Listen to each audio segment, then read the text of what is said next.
Hello, you guys. Welcome back to the channel. This is Ryan Aranda here, my best life Paraguay. And today we're going to be looking at footage out of Capiatá, which is the city where all my family's from, right? Yeah, it's where my whole family story starts.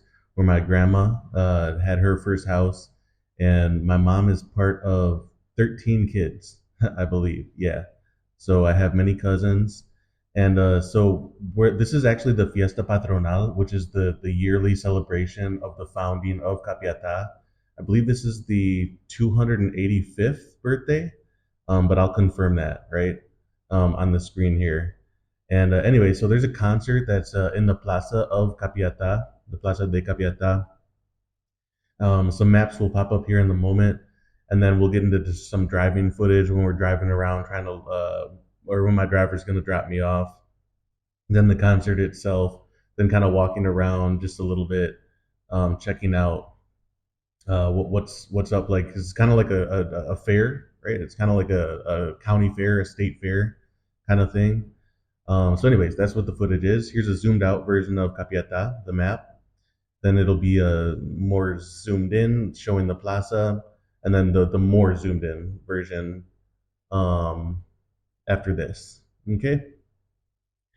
And so this video, guys, yeah, I'll be touching a little bit what's going on in the B-roll, but I wanted this to be a conversation about uh, because I saw an interesting video on Paradise in Paraguay.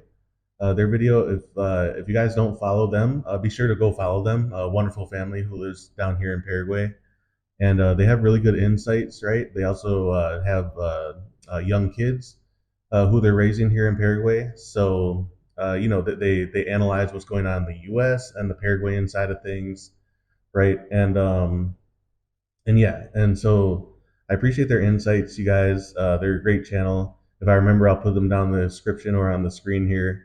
Um, yeah, if I mean they're a bigger channel than I am, so by some chance you don't follow them already. A great channel that I've forgotten to mention that used to post years back, but they're starting to post quite a bit again. Okay, so here's what's on the screen here. Trying to just random footage of trying to find a spot to drop me off, where I go meet up with family. This is a huge event, right? So I'm guessing a couple thousand people attended, right? But yeah, so getting back into why I bring up their channel, they had a really good insights about like where's better to raise a family, right? And I would overall agree that overseas should be highly considered. I do understand the benefits of raising your children in America, especially if you got a lot of money and you can live in a gated community, send your kids to private schools, etc. I understand that, right? So yeah, we're gonna break down just a few elements that I think that they touched on, but just elaborating myself, like I don't have kids right now, but I always take this stuff into consideration for when I plan on plan on having kids, right? So right off the bat, one of those things is safety, right? Just in general, you know, uh, and this is gonna feel different, right? For where you live, what region you live. Do you live in a city versus a town? What's the overall vibe? Is it a more accepting place or is it not? I'm not talking about full wokeism. I'm not talking about that, but I'm talking about like, is it overall accepting to people of different ethnicities, skin colors, the way people look, different religions, etc. Right?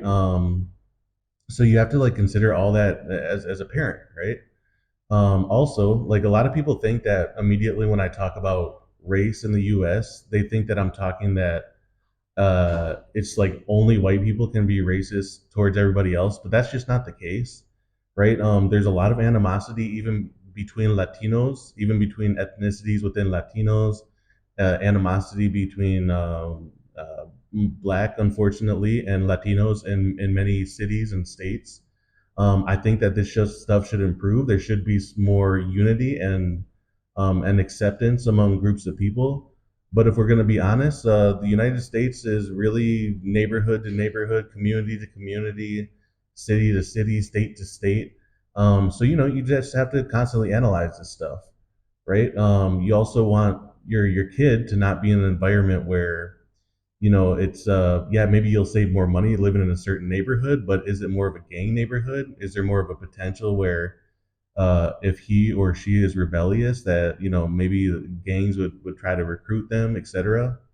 Right? So there's a lot of wandering questions in America, and not even talking about our gun culture and all that, which exists pretty much in every single state, even more so in other states. Then you got school shootings, right?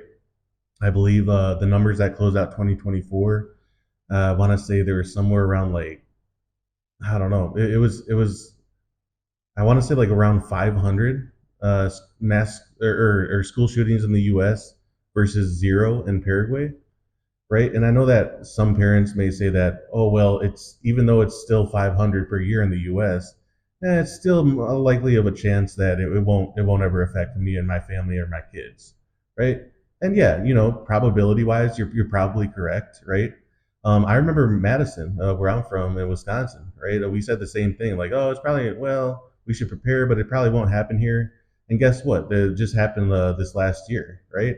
So, I mean, you're kind of playing with fire a little bit, and it's not anybody's fault. Like, it's not any parent's fault who sends their kids to school and expects them to be safe and come home. But even the culture around that of like having to prepare your kid, we're the U.S. is the only country that has to like do mass school shooting drills and stuff for kids, and it's just like, and like having bulletproof backpacks and all that stuff that made the international news years ago. So you're kind of on edge about that as a parent, right? I know it's not something that you should think about every single day, just like for your mental health, but at the same time, it exists, right? Yeah, and then that kind of goes into overall well-being as well. Um, we all know that, especially us who are thinking about relocating or have relocated, just overall well-being, and I guess kind of mixing that into a healthy society. Like there's like the incels and the boss babes and the fourth, fifth wave feminism that keeps women away from seeking out a healthy relationship, long-term relationship with a man, yeah, and vice versa. There's a lot of guys who just hate on all women, and they'll become incels or stop trying to progress in life. And believe me, I know it's hard. I know it's hard to progress in life, but that doesn't mean that you should shut out the complete opposite sex, right? That I mean, those conversations never happen in a place like Paraguay here. You know what I mean? Sorry, guys. I'm gonna put the sunglasses back on. I know that some of you guys think I'm weird. I don't care or that I put sunglasses on, but it helps to look at the screen. Okay. Anyway, so here on the screen, we got the concert going. Really fun time. Hopefully the lights aren't too much for you guys. But I only have a couple minutes of footage of this. Yeah. So, anyways, just hanging out with family here. Yeah, we're all having a blast, and yeah, concerts going. Um, yeah, and so going back to the overall conversation, like where to raise your kids. Paraguay is a much healthier society. There's more of a community aspect. The bigger family is valued more. People aren't, the moment that you all turn 18, you're not just fleeing to different states and cities because of this school or that job. You're able to maintain more of a family. And again, this is nobody's fault in America, right? It's not like, oh, this is your fault that you went to another city. It's not anybody. It's just unfortunately the culture in America and the opportunities that make us move around everywhere. But that does have long term effects, right? If you wanted to, like, I always had the dream that, oh, me and my siblings will all live in the same city. For economic and opportunity reasons, we all started moving around, and I'm over here and halfway across the world, in Paraguay now.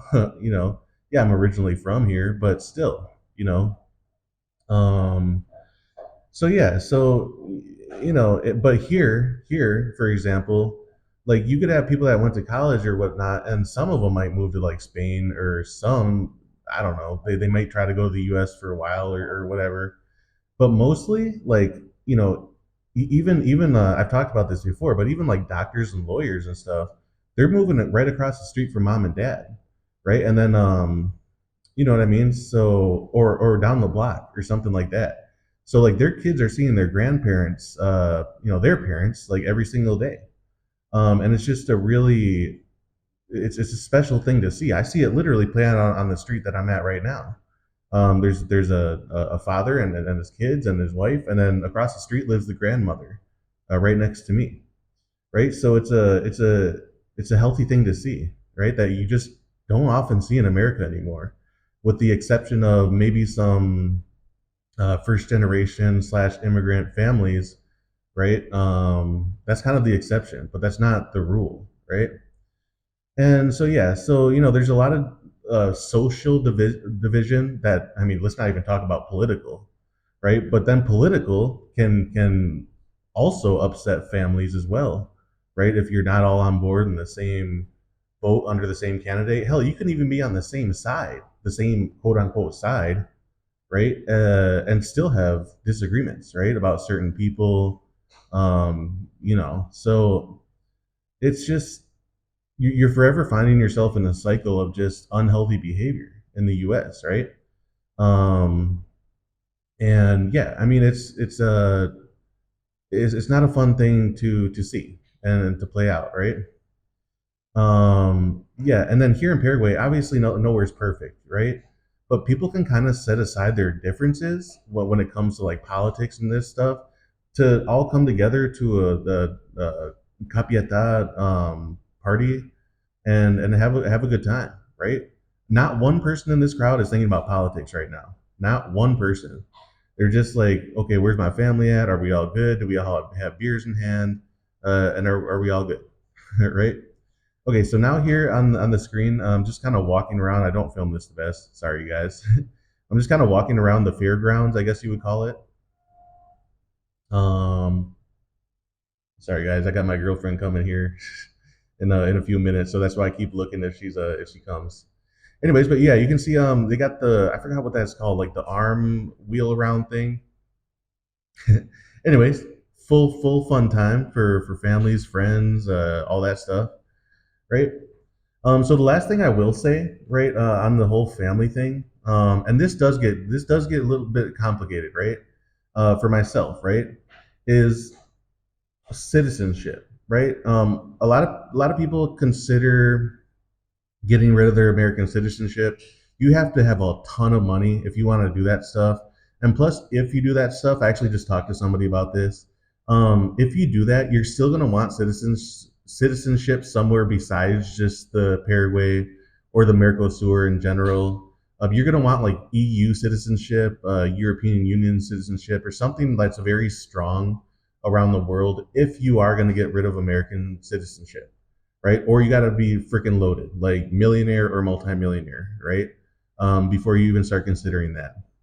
But for more middle class, upper middle class folks, I would not recommend getting rid of citizenship. It could still benefit your children, right? You know what I mean? So I would not do that, especially at my age where I'm still relatively young, like maybe 50s, 60s or something like that. And it might make sense if I whatever, make a lot more money and have a lot more opportunities. And yeah, you know, so this is a hard balance because I do see some of the benefits, right? Quite a few benefits of raising your children in America when it comes to opportunities, having dual citizenship, etc. I do see those benefits, right? And then also going into opportunities. You know, to be honest, America and Europe does have some of the top universities. Now, it depends like what you're getting into these days. If you're gonna have prosperity in whatever you get a degree in, right? It's getting harder and harder. There's more competition, etc. Um, you know, and in fact, I hate to mention this, but I have my best friend from back in the states, right? He unfortunately just got laid off, and he was a very highly paid um, uh, pretty much a computer engineer, right? Essentially, I don't know exactly his title, right? But okay, I'll pause there. Back to the B-roll. We're gonna run through the maps again, some of the images, but I'm just gonna keep finishing this out, right? This topic, but you know, yeah. So you still your kids do still have access to some of the highest quality education. Years ago, even just like 5, 10 years ago, I would say consider even public schools in some of the best cities. You know, I guess people used to kind of point to Wisconsin and say we do have some of the best public schools. I'm not sure if that's the case anymore. I don't want to like shame or anything, but it's just things are getting harder. Teachers are getting pushed harder. So when teachers are feeling the economic crunch, they're gonna feel less inclined to go above and beyond, like might have happened in years past. Um, there's a large turnover rate for teachers. I've worked in the district in administration, so I've seen this with my own eyes. So it's not like it used to be, right? You could be just a teacher and not. I don't mean it like that, but you could be a teacher and live a very fulfilling and thriving life, right? But somebody who's my age as a teacher could be seriously suffering economically, right? That was kind of a tangent, but that goes in the bigger thing of like public schools versus private schools versus the cost versus the opportunity outlook of it. And then there's overall living, right? I personally think that a Paraguay is a much healthier society, right? Like we don't, and this is not a case where, I know Bo talks about this in Romania, but like this is not a case where World War III. This is going to be the epicenter of World War III. The epicenter of World War III is going to be in Europe and Asia, etc. Right? This is probably the safest place in the world actually to be, right? If you're talking about another world war, especially in the southern cone of South America. Okay. Now, so there's a lot of things to consider, guys. I know we're out of footage here. But I'm considering a lot of these things as well, right? For my kids. The last thing I'll say is just overall prosperity is that my kids having me as a father, they will most certainly be bilingual, right? And I'll make that a priority. Especially in English for sure. That'll be my thing, and then whoever I marry. But even myself, teaching my kids Spanish as well, bilingual household. But even beyond that, there are other languages I want my kid to learn. Guarani if I marry a Paraguayan woman, but even Portuguese potentially. There's a lot of business that goes on between Brazil and Paraguay, right? We're very culturally close, etc. But yeah, so I'll just close this out, you guys, by saying that it's a hard one. It's a hard decision to make, right? A lot of this depends on money. A lot of it kind of depends on you and your spouse's decision, where you're at in the world. If you're not in a Paraguay, you don't maybe you feel more uh, geopolitically safe than you would in a Romania or a Poland, right? But all very interesting things to consider.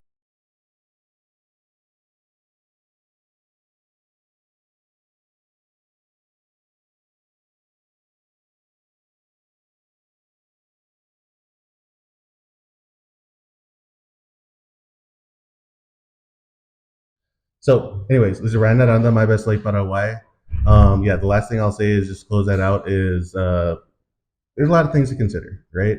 It's not an easy decision, and but there are factors, and yeah, and just I'll just close it out there and say that. Take care, you guys. Take care of yourselves, and I'll see you in the next one. Bye.